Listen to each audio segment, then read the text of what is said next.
Ya, kita manfaatkan sebelum pelantikan kita ketemu dengan 7 komisioner teman-teman yang lain. Ya, sekedar kita diskusi begitu ya. Mempersiapkan nanti pasca dilantik sudah kita tinggal langsung gas.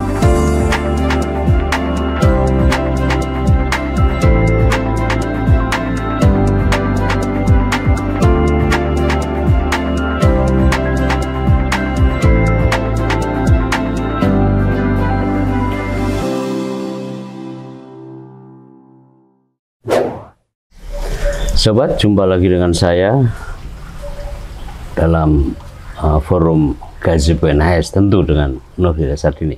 Kali ini saya kedatangan tamu yang tidak asing lagi buat kita, Pak Yulianto Sudrajat, Pak Ketua KPU Jawa Tengah, Ya. yang sebentar lagi akan jadi makomnya naik. Apa kabar, Pak Ketua? Alhamdulillah sehat, Mas NHS. Kesibukan selama ini? Iya, kita terus merampungkan tugas-tugas saya di KPU Provinsi Jawa Tengah. Sambil kemarin kita juga fokus juga untuk seleksi dan alhamdulillah tahapan seleksi sudah berakhir. Tentu kami kembali fokus ke KPU Provinsi Jawa Tengah untuk merampungkan program-program juga, termasuk juga persiapan untuk penyelenggaraan pemilu dan pemilihan 2024. Ini sambil nunggu pelantikan ya. Tapi pelantikan kan nanti urusan pusat ya. Iya. Tapi udah siap berpisah dari Medan, Jawa Tengah ya. Iya. Tapi karir Pak Ketua ini memang baik ya. Jadi merangkak dari bawah menuju ke Jawa Tengah gitu ya, provinsi, dari kabupaten kota provinsi, habis itu ke pusat. Ideal memang. Karena ada karir juga orang begini kan, stuck gitu. Tapi ada juga kalau penyelenggara pemilu ada yang ke kiri, ya kan, ke Bawaslu, kanan KPU, ke kiri KPU, zigzag gitu loh. Nah, yang paling runyam kan begini, yang menghunjam. Kan ada itu yang seorang menteri, ya, jadi wali kota, gitu kan. Ada anggota Bawaslu dulu, Panwaslu dulu, lalu masuk ke KPU, masuk BPK, masuk Bawaslu kabupaten kota, kemudian masuk ke Panwascam. Ini kan tidak baik. Kalau Pak Ketua kan enak. Gimana merasakannya itu? Iya, saya daftar KPU Republik Indonesia sebenarnya berbekal pengalaman saja, Mas NHS.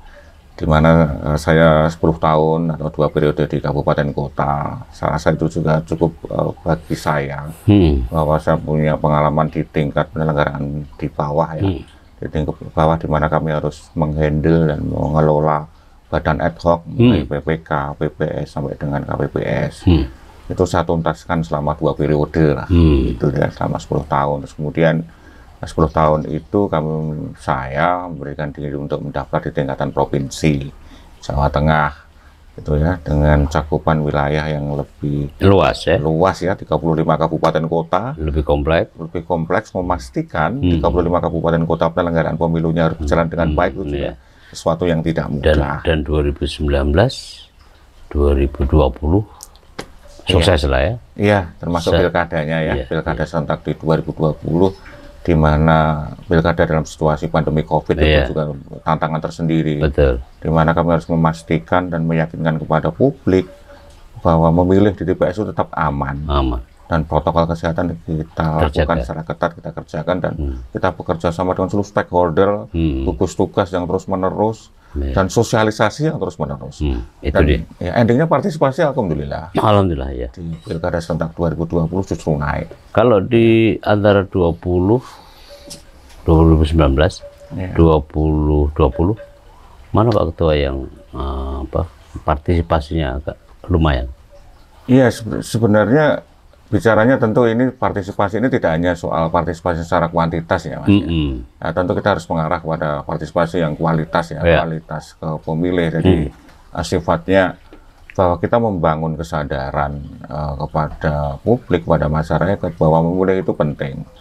Nah, tetapi kan persoalan-persoalannya kan persoalan money politik ini kan juga kadang masih ya, di sisi yang lain mereka datang ke TPS kadang karena iming-iming yang lain gitu ya. Bukan karena program, bukan karena rekam jejak calon dan sebagainya. Nah, inilah yang menjadi titik fokus KPU ke depan, terus-menerus melalui voter education ya, pendidikan pemilihnya. Jadi tidak hanya soal sosialisasi, soal partisipasi menuju pemilu maupun pilkada, tapi lebih kepada membangun pemahaman, bangun kesadaran yang endingnya kualitas pemilih dan kualitas demokrasi lah ke depan harus lebih baik. Kalau 2024 Pak Ketua ngebayang apa mengulang 2019, mengulang pilkada 2020 atau dua-duanya? Ya itulah tantangan penyelenggaraan di pemilu 2024 dari pemilu 2019 mestinya kan begitu.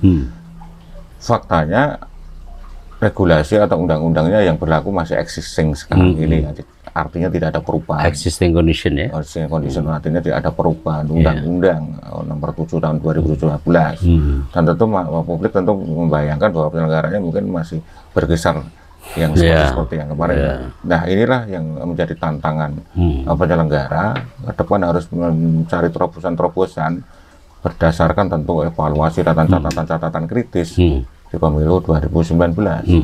Misalnya yang paling sederhana adalah beban penyelenggara pemilu di tingkatan ad hoc, di tingkat KPPS. Maka tantangan terbesarnya adalah bagaimana pemilu ke depan itu betul-betul pemilu yang mengurangi beban penyelenggaraan di tingkatan level bawah. Pemilu yang nantinya akan ramah buat semuanya. Baik ramah kepada penyelenggaranya, ramah kepada pemilihnya, dan tentu ramah kepada peserta pemilunya juga. Ya, ini adalah bagaimana kita mendesain ke depan tanpa mengubah undang-undang, karena memang undang-undangnya kan existing sekarang. Sudah nggak mungkin otak-atik. Paling kurang untuk pemilu sekarang kan. Kecuali nanti dievaluasi. Apa kira-kira Pak Ketua di 2024 juga akan terjadi semacam orang meninggal, korban kan ada 800-an. Kalau di Jawa Tengah berapa tahun 2019 yang jadi korban? Sekitar 98-an. 98 ya. Kalau di 2024 mungkinkah ya, ini kan tanpa mendahului takdir Tuhan ya, tapi kalau enggak dari sisi itu kan berarti apa, ada yang harus dilakukan, kan belajar dari 2019. Apa kira-kira Pak Ketua bisa sampaikan? Justru itu yang harus kita antisipasi. Kita punya pengalaman ya, dan saya mengalami penyelenggaraan di 2019 itu seperti apa.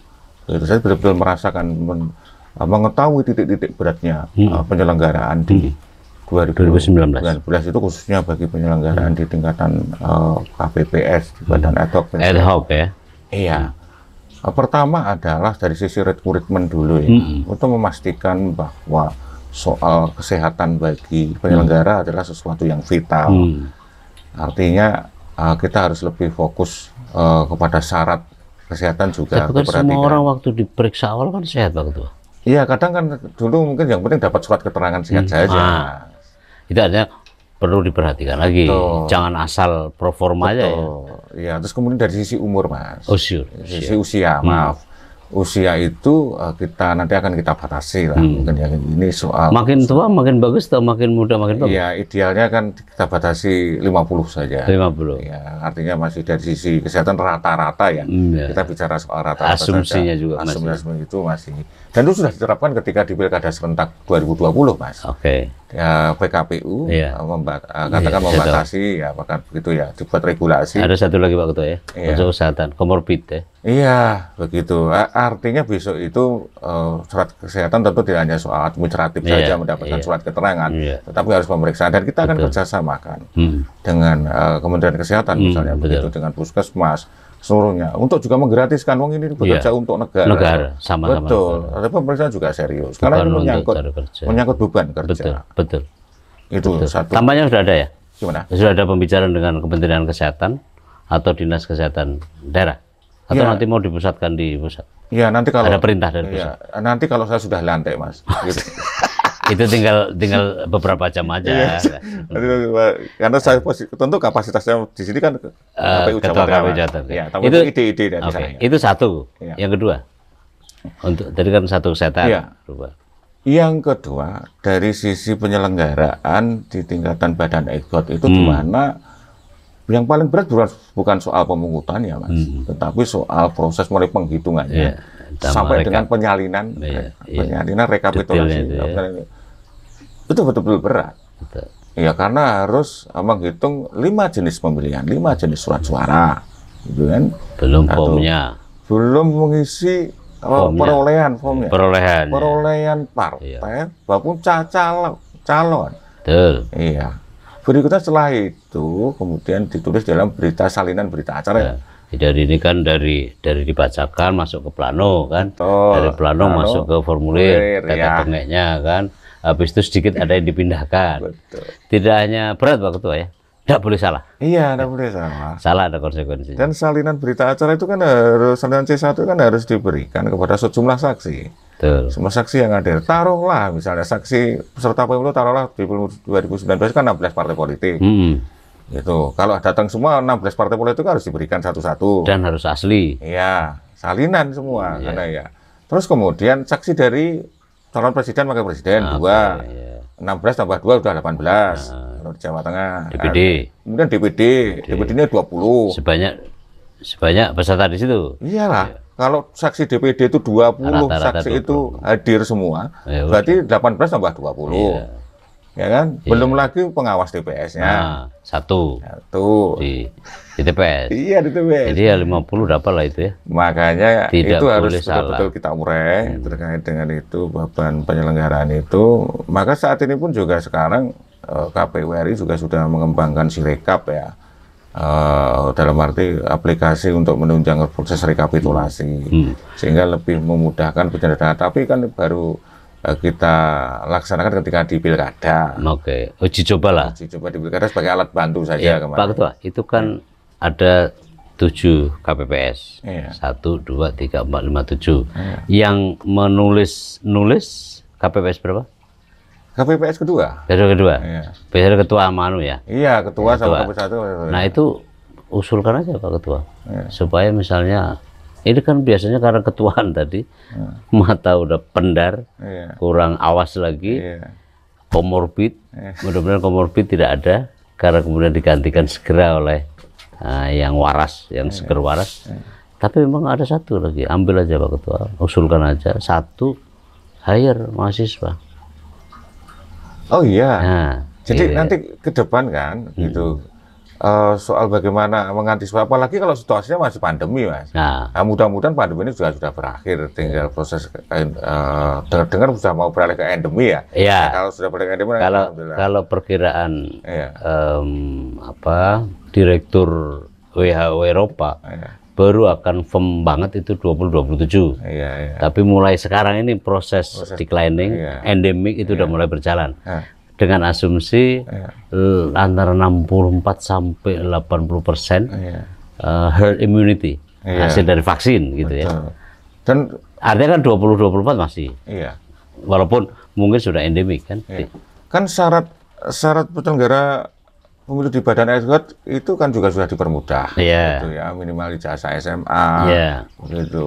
Jadi bagi mahasiswa kalau ingin terlibat malah justru dimungkinkan. Iya, dimungkinkan, dan itu sangat akan lebih karena anak-anak muda terdorong juga tidak hanya partisipasi ke TPS tetapi juga ikut berpartisipasi di dalam penyelenggaraannya. Lebih konkret. Iya, lebih konkret. Anak-anak muda fisiknya masih oke, begitu pengetahuannya juga oke, dan dijamin netralnya. Betul. Betul. Sarankan Pak Ketua untuk nanti kerjasama dengan perguruan tinggi. Saya udah pernah lakukan itu tahun 2009, KKN tematika itu Pak Ketua. Jadi mulai dipersiapkan sekarang. Itu kan paling nggak ada 12 perguruan tinggi se-Indonesia kerjasama dengan KPU kan, di TKP ya. Tapi di situ kan dipayungi juga tentang menjadi pemantau untuk mengurangi itu. Makanya di skenario Mas, menurut saya juga, ketika misalnya terburuk pandemi ini belum berakhir dan nanti KPU kabupaten kota kesulitan dalam merekrut petugas KPPS, nah tentu kita akan mengambil langkah-langkah, termasuk di dalamnya adalah bekerjasama dengan perguruan tinggi, dengan kampus, itu bagian-bagian upaya-upaya. Betul. Di Pilkada serentak 2020 di beberapa kabupaten kota sudah kan, coba saya lihat. Sempat ada kekurangan petugas KPPS. Bayangin dalam situasi COVID, satu petugas KPPS akan melayani 500 pemilih maksimal. Berat. Gitu. Itu kan sempat. Akhirnya kita bekerja sama dengan berbagai pihak, dengan persuasif, akhirnya itu bisa tertutup. Jumlah TPS nanti di pemilu 2024 kan lebih besar lagi. Yeah. Karena pemilihnya pasti akan dibatasi lagi dibanding dengan pilkada. Konsekuensinya rekrutmen petugas KPPS akan lebih besar. Artinya jumlahnya makin besar, makin banyak. Artinya kan konsekuensinya ya banyak hal ya. Ya petugasnya juga, ya tentu anggarannya juga, titik lokasi makin banyak. Karena kemudian juga ya administrasi dan seterusnya termasuk KPPS. Itu yang paling kena kan. Itu yang kedua Pak Ketua. Yang ketiga, jadi kan satu kesehatan, yang kedua badan ad hoc, yang ketiga. Yang ketiga tentu adalah tantangannya adalah terus pengembangan teknologi informasi. Ini kan akan memudahkan semuanya. Karena semua kan serba sudah teknologi informasi. Pemilu pun juga harus adaptif terhadap itu. Meskipun juga sudah banyak usulan-usulan seperti e-voting dan sebagainya. Tapi menurut saya itu situasi di pemilu di Indonesia untuk dukungan coverage area internet dan sebagainya itu juga masih terbatas. Sirekap saja kemarin juga di hitungan-hitungan saya di Jawa Tengah kemarin ketika harus mapping area-area yang masih blank spot untuk TPS itu masih lumayan. Banyak ya? Iya, masih lumayan. Artinya belum bisa menjangkau keseluruhan jumlah TPS. Artinya padahal mereka lah yang akan menentukan suara. Masa nanti kan ini pemilu nggak umum, pemilu terbatas kan? Maka ke depan kayak sistem teknologi informasi betul-betul harus mendukung, termasuk juga terus kita nanti kembangkan juga isi DALE, sistem informasi daftar pemilih agar nanti ketika pas situasi kita mengunggah daftar pemilih itu waktu menjelang penetapan daftar pemilih sementara, daftar pemilih tetap itu tidak lagi shutdown kemudian dan sebagainya. Itu vendor ya sama server ya yang kemarin ya kebanyakan. Artinya kan pengembang lebih banyak pengembangan agar betul-betul nanti betul-betul mensupport kawan-kawan yang ada di daerah. Karena prosesnya kan semua kan juga inputnya kan dari daerah terlebih dahulu direkap berjenjang kan. Oleh itu. Terus kemudian juga sistem berikutnya adalah Sirekap inilah. Sirekap ini kan ke depan kan tidak hanya di pilkada saja mestinya. Harus dicari formulasi ke depan sehingga betul-betul memudahkan bagi penyelenggaraan gitu. Tapi memang ini butuh waktu, butuh proses untuk menuju semuanya. Itu 1, 2, 3. Ada yang 4 Pak Ketua. Ada yang keempat. 1, 2, 3, 4. 1 kesehatan, kedua badan ad hoc, yang ketiga IT. Ada yang keempat? Kalau pemilu ini kan juga melibatkan seluruh stakeholder stakeholder dalam proses penyelenggaraan itu, termasuk juga peran penting adalah peserta pemilu. KPU itu kan pada wilayah melayani peserta pemilu secara adil dan setara, maka tantangan KPU adalah betul-betul mampu melayani peserta pemilu secara adil dan setara itu dengan baik, sehingga endingnya itu dalam setiap proses-proses itu tidak ada lagi yang namanya keluhan-keluhan, tidak ada lagi namanya sengketa-sengketa sepanjang KPU bekerja secara profesional. Itu. Terus kemudian juga melayani pemilih, pemilih. Itu yang harus betul juga dalam hal sosialisasi, terus kemudian termasuk pelayanan di dalam TPS. Ke depan kalau KPU standing positionnya adalah melayani secara maksimal peserta pemilu, kemudian pemilih dan publik secara luas, gitu. Dan enak udah Tapi di Jawa Tengah perasaan enggak ada itu yang serius dibandingkan dengan provinsi lain. Pertama karena emang karakter ya, masyarakatnya juga yang agak berbeda saya lihat ya. Saya bisa bandingkan dengan banyak tempat. Yang kedua karena sumber masalahnya memang tidak bermasalah. Sumber masalah dalam soal-soal tertentu kan anggota KPU, anggota Bawaslu, ya kan? Kalau dua aspek itu enggak masalah, saya kira enggak masalah gitu ya. Nah, kalau menatap di 20 pilkada sekarang, apakah juga enggak akan terbengkelai Pak Ketua ketika dihadapkan pada urutan antara pileg, pilpres dan pilkada? Ya, makanya untuk persiapan pemilu dan pemilihan 2024, khusus di Jawa Tengah, Mas Enas, kita sudah persiapkan. Pertama adalah bagaimana pengusuran soal anggaran. Anggaran harus selesai mulai awal. kita sudah beberapa kali pengusulan kepada Pemprov, Ya. pada gubernur, dan sudah beberapa kali dibahas, termasuk juga di 35 kabupaten kota. Ini sudah ya? Sudah proses semuanya. Bahkan kan di tahun 2021 sudah dicadangkan untuk anggaran melalui skema dana cadangan. Saving ya, kayak macam saving ya. Saving ya, sehingga tidak membebani Iya. pemerintah provinsi ketika di tahun penyelenggaraan pilkada.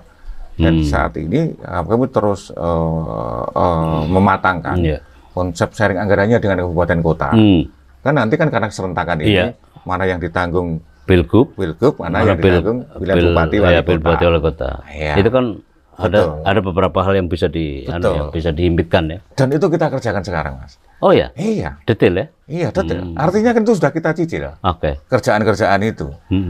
Itu salah satunya upaya-upaya agar nanti di beban di hari H 2024 karena berat. beriringan dengan pemilu itu tidak terlalu berat. Jadi sekarang udah nyicil banget ya. Iya.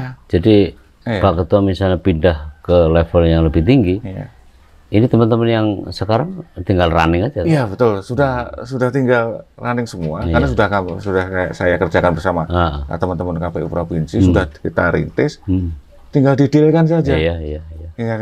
Ini kan masih ada 2 tahun anggaran ya. Iya. Dengan asumsi kalau pilkada 2023 nggak ada ya. Oh iya. Karena aku dengar juga. Loh, kita kan berpegang pada regulasi, undang-undang. Nyatanya kan belum ada pilkada serentak berikutnya kan November 2024, Undang-Undang Nomor 10 itu, Mas. Tentu tidak berbicara 2023. Betul. Kecuali ada putusan MK misalnya. Oh iya, kalau itu soal lain kalau itu. Iya, itu betul. Tapi aku agaknya mendengar Pak Ketua. Ini tidak harus ente jawab. Karena di wilayah bebas ya. Ente kan diikat oleh kode etik. Tapi tampaknya ya 2023 akan ada pilkada itu. Gerengsengnya. Oh. Ya, itu tidak usah aja ngomong. Iya, saya KPU itu kan tunduk pada konstitusi dan undang-undang. Dan kode etik. Ya, kode etik. Tapi bahwa untuk 2024 bahkan tadi ya yang detail banget soal pemilih, soal tadi kategorisasi TPS, lalu adalah tadi soal pertanggungan ya apalah istilahnya. Biaya yang harus ditanggung masing-masing level, karena kan semua APBD kan, APBD provinsi berapa? Yang pilkada ini kan? Yang pilkada kan ada pilkada gubernur, misalnya kan, ada pilkada bupati wali kota secara sendiri, tapi juga ada dua-duanya. Itu semua kan petugasnya sama, misalnya. Iya kan? Makanya seperti kita usulkan skemanya. Kalau 24 berapa Pak Ketua? 24 berapa di Jawa Tengah? Ya 35 kabupaten. Oh iya, numpuk jadi satu. Sorry. Iya. Pikiranku 20-23 ada. Oh iya, sesuai undang-undang saja Mas. Oh iya, enggak itu udah benar itu. Iya. Nah, terus. Iya, jadi skemanya misalnya begini, skema yang kita ajukan untuk penyetaraan honor penyelenggara tingkatan KPPS, maka honor penyelenggaraan pilihan gubernur dan bupati ditanggung provinsi, misalnya begitu. Itu ya. Tetapi yang lain-lain ya ditanggung sendiri-sendiri. Misal sosialisasi. Ya sosialisasikan pakai anggaran kabupaten kota. Kita juga pakai anggaran provinsi. Karena ada kekasan masing-masing. Betul. Masa kalau ditimpakan ke provinsi kan habis. Itu berat semua. Dan Pemprov pasti juga tidak bisa. Tetapi khusus yang mendasar agar tidak bayangin kalau di pilkada 2020 honor PPS antara kabupaten A dengan kabupaten tengahnya kabupaten B bisa jadi berbeda, Mas. Karena kemampuan daerah juga berbeda. Betul. Gitu. Tiba-tiba ada honorarium untuk KPPS berbeda ya itu kan tergantung lokasi kan, kemampuan daerah. Maka karena ini gubernur, maka kita usulkan yang tarik gubernur. Nah, itu kan lebih fair kan? Karena kan pemerintah provinsi Jawa Tengah masuk kaya-kaya kan. Artinya biar setara saja, Mas. Mana itu kan berarti baiknya banget itu antara KPU Jawa Tengah dan pemerintah. Nah, itu nanti apakah itu pembicaraan itu Pak Ketua, apakah cuma KPU aja ataukah KPU dengan pemerintah setempat dalam mendesain tadi itu? Ya, tentu KPU bersama pemerintah daerah setempat. Kalau dalam hal ini KPU Jateng bersama Pemprov Jateng. Iyalah. Dalam hal pengusulan anggaran terus kemudian dibahas bersama, nanti dibahas juga di TAPD. Berikutnya nanti sesuai dengan Permendagri itu keputusan untuk sharing anggarannya ada di gubernur bersama dengan bupati wali kota. Mana-mana yang diputuskan untuk disepakati ya. Disepakati. Dan itu tampaknya sudah selesai ya? Ya ini baru proses. Oh proses. On progress. Oke. Ya, ini masih berlangsung ya? Iya masih berlangsung. Nah kalau persiapan begini Pak Ketua, saya itu mendapati ya di kabupaten kota, di PPK terutama, itu kan proses rekap itu mencapai simbolnya ya kan? Saya pernah sampaikan itu waktu evaluasi itu di Jateng juga saya rasa. Itu perlu itu untuk kerjasama dengan dinas-dinas yang setempat. Selain di level pusat diikat oleh setara dengan kementerian, tapi juga di dinas-dinas juga perlu dipertegas. Karena kan misalnya ambulan itu ya, on call lah begitu ya, panggilan. Lalu juga ini Pak Ketua, agak rileks sedikit lah di TPS itu, di PPK itu ya. Ini proses rekapitulasi. Rekapitulasi. Yang saya lihat sendiri memang overload ya. Orang kemampuan bekerja aja kan cuma 4 jam. Masinis itu kira-kira 4 jam lah, ya kan? Ya. Orang bekerja biasa 8 jam gitu ya, padahal duduk-duduk aja. Lah ini petugas, tidak hanya petugas ya, tapi juga peserta pemilu ya. Ya gimana itu? Pak Ketua punya gagasan apa? Iya justru itu. Beban kerja di Badan Etika tidak hanya di KPPS seperti yang kita urai tadi ya Mas ya. Tapi juga salah satunya juga di BPK. Di mana PPK itu harus merekapitulasi hasil penghitungan suara di seluruh TPS di wilayah kecamatan itu. Karena dulu fungsi PPS itu juga rekapitulasi, sekarang kan tidak. Nah, PPS sudah melakukan lagi melaksanakan rekapitulasi, maka semua ditarik ke PPK, maka otomatis PPK itu merekapitulasi seluruh. Ya simpul lah ya. Iya, makanya itu pun, maka kemarin sempat kita di panel gitu ya, dibuat 2 panel. Paralel ya. Paralel, dibuat 2 paralel agar kita, karena kan juga dibatasi tenggat waktu juga proses rekapitulasi di kecamatan itu, dan itu berlangsung secara maraton. Gitu, itu aja dapat bisa diterapkan. Bisa. Besok tentu proses itu juga akan kita coba benahi terkait dengan proses rekapitulasi, khususnya dalam agar lebih singkat. Lebih singkat prosesnya. Jangan terlalu banyak. Iya. Kan kalau paralel berarti kan kebutuhan untuk tenaga, tidak hanya tenaga petugas penyelenggara pemilu, tapi juga petugas saksi juga hal yang sama, dirangkap begitu. Petugas? Saksi. Tidak diharuskan kalau saksi di saat rekap. Ya harus ada saksi. Tapi kan tidak perlu satu-satu ya, karena kan dia bisa ngawasi secara lebih saksi mobile. Itu kan minimal kan 2 kan boleh hadir. Boleh. Iya, kan ada 2 ya. Kan itu, biar gantian juga. Iya, tapi bahwa itu lebih ke petugas ya. Untuk mempercepat prosesnya secara paralel. Iya, betul. Double track. Saksi itu kan hadir dengan dilengkapi surat mandat. Pastilah, itu pasti dari peserta pemilu. Iya, betul. Itu lagi Pak Ketua. Ini soal sepele. Saya lihat juga di beberapa kecamatan PPK itu panggil lah itu tukang refleks gitu ya, supaya agak santai gitu loh. Memang antisipasi kita terhadap pemilu 2019 kan memang agak parah antisipasinya.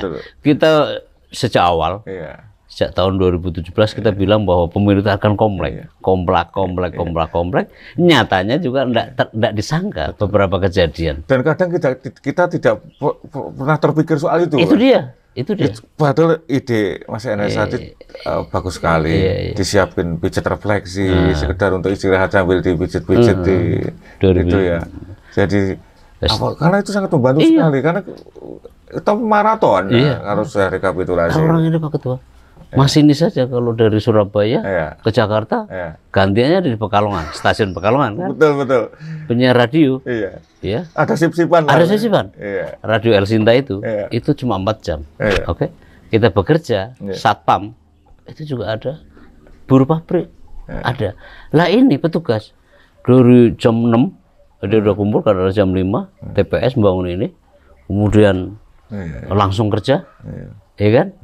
Lalu habis ini selesai, dia harus bertanggung jawab ke PPK. Nah, udah berapa kali itu?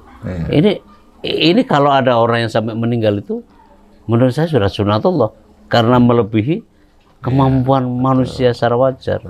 Kalau enggak, iya kan? Allah lah usia panjang, yang mengatur usia panjang itu. Tapi kan manusia.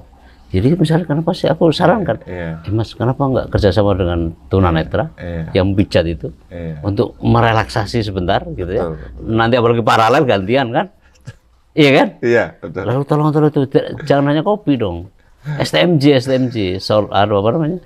Vitamin, susu, telur, madu jahe. Nah, mungkin anggaran untuk petugas itu kita Pak Ketua. Tambahkan multivitamin, STMJ. Betul. Dan saat ini KPU RI pun juga sudah berupaya menaikkan honor penyelenggara. Iya, saya dengar 1 juta ya. Iya, bayangin Mas, dulu itu cuma 500.000 anggota, ketua hanya selisih 50.000. Iya. Menyelenggarakan dengan tingkat kerumitan dan beban kerja seperti itu yang KPPS. Nah sekarang sudah ada perhatian ya. Sudah, mudah-mudahan ini juga disetujui nanti sehingga setidaknya ini menambah tadi kekuatan baru lah untuk jadi stamina dan sebagainya. Berani bertempur. Ini mikir, nggak tidur, relaksasi nggak ada, STMJ nggak ada. Meskipun sebenarnya pemilu di Indonesia ini adalah pemilu yang penuh gotong royongan lama. Itu ekspresi masyarakat. Kalau itu diakui. Itu luar biasa loh Mas. Dan itu satu-satunya sesuatu yang jati diri bangsa kita. Khas betul. Kekhasan kita. Jadi bagaimana mereka penuh guyup membangun TPS, membuat TPS, kayak tetangga itu kayak gotong royong, nyedianin ini, nyedianin itu. Betul. Saya akui itu. Bahkan dalam hampir seluruh hal, fungsi negara itu di insentifnya ada di masyarakat ya. Kayak pemilu itu, siapa yang mau? Kalau cara berpikirnya trade off gitu ya. Kayak orang mengatakan kalau kamu aku bayar mau nggak bisa. Banyaklah yang tidak dibayar, menunjukkan luar biasa. Pak Ketua, terakhir, ini jelang-jelang pelantikan ini ngapain aja? Udah ketemu misalnya dengan anggota yang lain? Ya kita manfaatkan sebelum pelantikan kita ketemu dengan 7 komisioner teman-teman yang lain. Ya sekedar kita diskusi begitu ya, mempersiapkan. Nanti pasca dilantik sudah kita tinggal langsung gas. Gitu, tidak perlu adaptasi lagi. Betul, artinya sudah nanti tidak ada perdebatan yang krusial lah. Yang sebelumnya kita ada cari titik temu cari titik temunya. Tampaknya sudah bagian besarnya sudah ya. Iya, tentu kita sisir dulu yang paling mungkin. Kemudian paling mana yang harus dikerjakan, gitu kan? Karena situasinya kan sudah tidak banyak waktu lagi Mas. Begitu dilantik kan tentu draft tahapan pun juga sebenarnya sudah menunggu ya. Sudah dibahas juga, tinggal nanti penetapan. Kemudian anggaran pun juga dari KPU RI pun juga sudah dari zon yang lama ya, draftnya sudah dibahas, tinggal kita nanti saya agak optimis lah ya, karena ini kan KPU yang terpilih ini sebagian besar ya itu dari KPU provinsi. Ya, sebagian kecil lainnya orang yang juga berada di bawah-bawah pemilu gitu ya. Jadi firm tanggal 11 April. Kalau berita terakhir yang saya dengar, benar? Iya, menurut berita begitu. Tapi sampai saat ini pun saya juga belum menerima undangannya. Iya. Mungkin besok lah mungkin ya. Tapi yang jelas menurut pernyataan dari media ya, Mas Yuri seperti yang kita dengar. Yang kita dengar itu tanggal 11. Jadi artinya Pak Ketua ini sudah standby di Semarang. Masih di Semarang. Semarang. Iya, karena saya masih bertanggung jawab di KPU Jawa Tengah. Maksudnya saya tidak perlu lagi nunggu panggilan langsung ke Solo, ke Sukoharjo dulu ya. Iya. Artinya kopor sudah disiapkan, tinggal angkat aja. Tiket kan bisa kita beli kan. Jadi posisi standby-nya di situ ya. Iya, di Semarang. Oke lah. Pak Ketua, thank you. Mudah-mudahan juga sukses. Saya juga ikut senang Pak Ketua terpilih jadi anggota KPU. Amanatnya lebih besar daripada Jawa Tengah. Jawa Tengah itu luas, Indonesia lebih luas lagi. Thank you, Pak Ketua. Terima kasih Mas Enes. Sama-sama. Sobat, kita akan sudahi bincang-bincang dengan calon anggota KPU terpilih yang sedang menunggu pelantikan ini. Kita doakan mudah-mudahan beliau amanah bersama para penyelenggara pemilu baik KPU maupun Bawaslu. Sampai jumpa.